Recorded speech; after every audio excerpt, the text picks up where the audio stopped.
Yan, so what's up guys? So nandito na naman po si JR Doria TV para mag-update na naman po dito sa Pasig River Esplanade.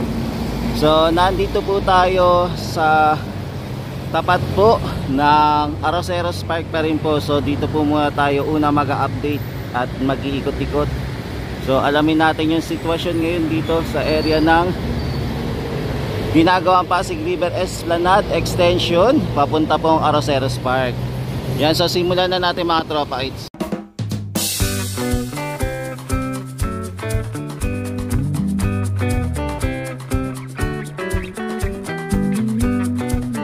Yan, so nandito pa rin po tayo sa Quezon Bridge. So dito muna ako magsisimula mag-update mga tropa. So dito wala naman pong ka-traffic. Pero pag dadaan po kayo sa Espanya, grabe ang traffic po. Ang dami pong dumadaan, ang dami pong nagkakat. Kaya po eto, minsan narinig po tayong pumunta dito at mag-update dahil na din po sa traffic na nararanasan natin. Kaya kailangan natin mag-another option kung saan pwedeng sumakay para hindi po tayo matraffic. Yan, so dito muna tayo unang sisilip mga tropa dito sa area ng Arroceros Park. So nasa taas po tayo ng Quezon Bridge. So mapapansin nyo po, tuloy-tuloy pa rin po yung pagtatrabaho dito. Medyo mataas lang po yung tubig ngayon. Kung mapapansin nyo po, halos hindi na po natin makita yung ating mga pilote. Diba? Yung mga pilote before na napansin nyo ang tataas, tapos binawasan, pero ito natatakpan po ng tubig yung kanilang ginagawa. So ito, kayo na po guys mag-comment kung ano po yung ginagawa nila, kung tama ba yung masasabi ko, kung precasting ba yung ginagawa nito dahil sa mga deformed na bar, tapos siguro bubuhusan din to ng semento. Ayan, hindi ko lang po alam kung meron na din po itong yung kumbaga may frame din po doon sa ilalim para kung sakaling bubuhusan po ng ating semento ay hindi po babaksak po doon sa Ilog Pasig. So ayan, so ito po yung ganap ngayon. So kaya mapapansin po natin na kompleto na rin po yung ating I-beam o steel beam na nilagay po dito sa pile cap box. Kompleto na po. Ayan, tapos may mapapansin din pala tayo na yan, mga pilote po na binabaon din po malapit dito sa area po ng viewing deck, yung lumang viewing deck. Yan, dinagyan po nila ng pilote. Yan, parang ang mangyayari is magiging pantay po siya, pantay po yung kakalabasan niya. Yan, so maglalagay din po eto ng flooring siguro. Ayan, hindi pa ko po alam yung full details, pero i-update na lang natin.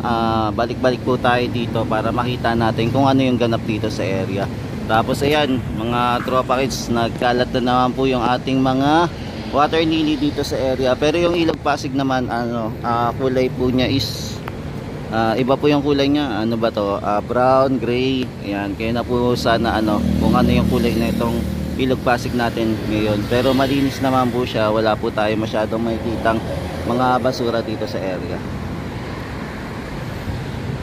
Yan, so ito muna yung quick update natin dito sa area ng Pasig River Esplanade, dito po sa Arroceros Park banda. So silip naman po tayo sa ibang lugar. Yan, update naman tayo dito, naman po tayo sa kabila mag-update at sumilip. Yan, so ito muna yung latest update natin dito sa area mga tropa dito sa Arroceros Park. Yan guys, so nandito naman po tayo sa other side naman po ng ginagawa pa rin po ang Pasig River Esplanade. So dito naman po sa area, binabasag-basag pa po nila yung mga pilote po. So binabawasan po nila. So yung mga matataas na pilote po na binaon, ayan, binawasan po nila, laki ng binawas nila.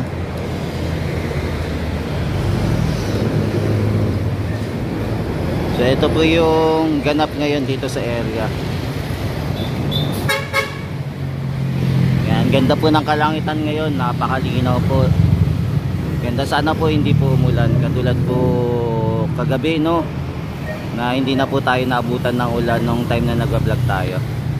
Yan, so maganda po yung panahon po ngayon. So nandito tayo sa other side ng ating tower ng ating Quezon Bridge. Ayan, doon sa kabila pumasok tayo, wala naman pong dumi. Yun o, doon sa kabila. Wala naman pong dumi, nalinis naman po. Ito hindi ko po alam kung pagkapasok natin kung meron pong mga, alam nyo na, yung mga may hiwaga magic kung nakatambak dyan. Yan, so ito muna yung update natin guys dito sa area po ng Loton, dito po sa taas ng Quezon Bridge. So punta naman tayo sa baba, silip tayo sa ginagawa naman doon sa area, doon sa elevated walkway. So silip naman tayo doon.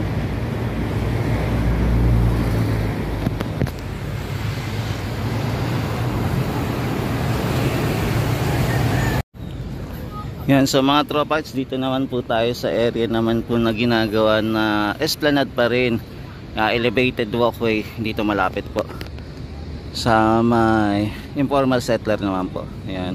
So ito, for finishing na po itong ating mga baluster po, no? At saka ito, naikabit na din po yung ating ilaw dito, lamppost. Ayan, nakabit na.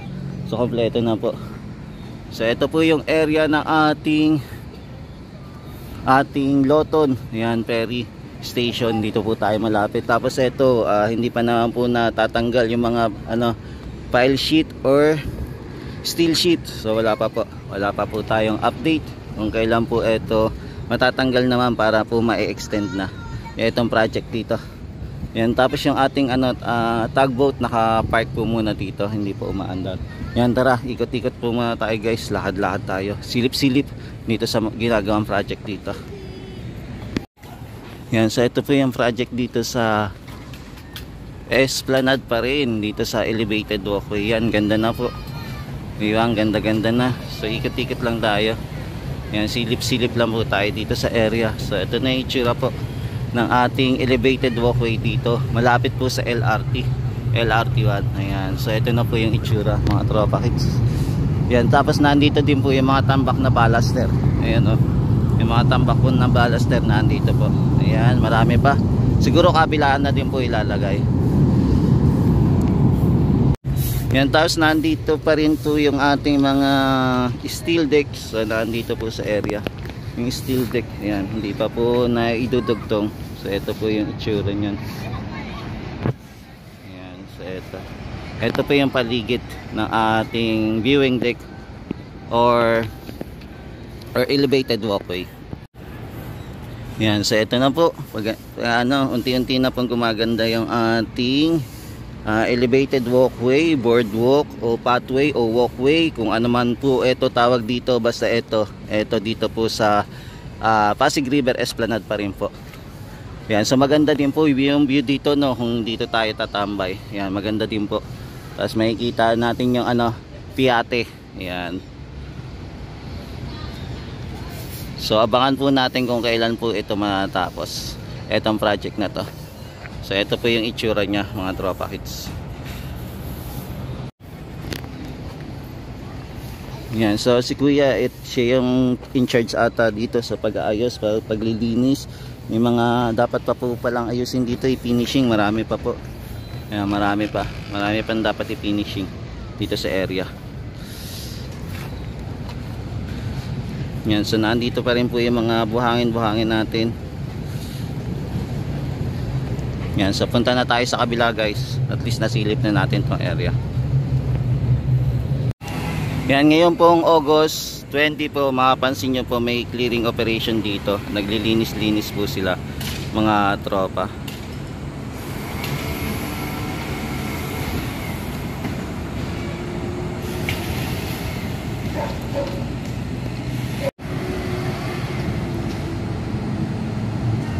Yan, so nagkakaroon po sila ng clearing operation dito sa area. Tapos nandito pa rin po yung ating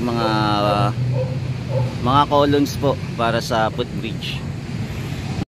Yan, dito guys sa area malinis na rin po, no. Malinis ng tignan. Wala na pong mga kalat-kalat, mga dumi o yung mga puno, no. Ayan, na cleared na po. Linis na. Tapos nandito din po yung ating mga bus. Ito yung mga bus nandito rin po. Kung gusto nyo pong ito mga papunta po ng Calamba, ayan, Loton, Marinla. Ayan, biyahe po ng Calamba kung pupunta po kayo. So ito po yung sakayan naman po, siguro kung sasakay po kayo ng PNR. Ito, available po. Yan, so ito po yung ganap ngayon dito sa terminal po ng Loton Pasig Ferry Station. Yan, na ongoing yung clearing operation dito sa area sa paglilinis po ng ilalim ng ating LRT1. Yan, so update muna tayo ng Pasig River Esplanade. Dito naman po sa MacArthur Bridge naman po tayo sa silip. Ayan, mapapansin nyo po, ang dami po mga kagamitan dito, no? Ayan, di ko lang alam kung ano yung meron po dito sa sako. Tapos yung ating mga yung ating mga steel beam, so nandito din po yung ating mga steel beam. Tapos yung ating mga pilote nandito rin po. Tapos yung bakok, may hinuhukay-hukay din po mga tropa kits. Ayan, so ito yung mga ating naman, yung stock naman dito sa ating ating stockyard. So mapapansin nyo po yung ating mga lamppost nandito rin po. So ito po yung mga kagamitan nila, no? So dito po naka-stock. Tapos may ginagawa din po sila, nililipat po nila yung pilote papunta naman po dito sa area. So ayun po yung ginagawa nila. Tapos nandito din po yung ating tugboat. Ayan, yung ating barge nandito din po sa area. So ongoing pa rin po yung nila paggawa. Ayan, yung mga paglipat-lipat po ng ating mga pilote para po mailipat dito. Ayan, tapos nadaan din po ako doon sa kabila. Ayan, nadaan din po ako. So tuloy-tuloy pa rin po yung pag-aayos doon, pagkukumpuni para ma-finishing na po yung ating elevated walkway. So ayun po yung ginagawa nila.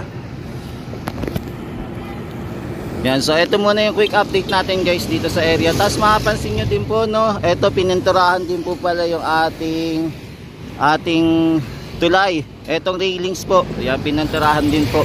Kung mapapansin nyo po, naging kulay gray na siya, hindi na po kulay black. Ayan po yung nangyari. Yan, so tuloy-tuloy pa rin po yung ginagawa nila pagbuhat po para ilipat po yung pilote dito po sa kabila. Yan, so ito muna yung latest update natin guys sa paglilipat po nila ng pilote.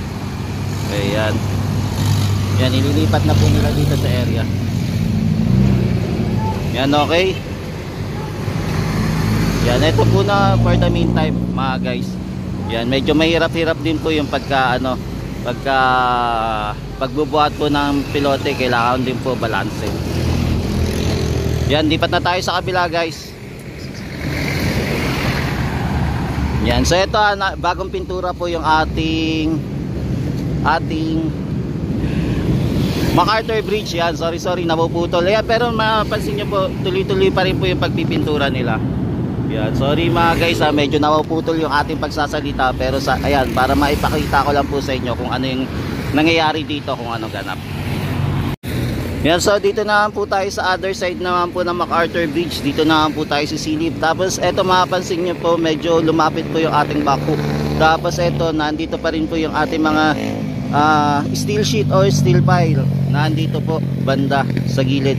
Ayan, hindi ko lang po makita yung pinakailalim kung meron pa po silang nilalagay dito na column bar.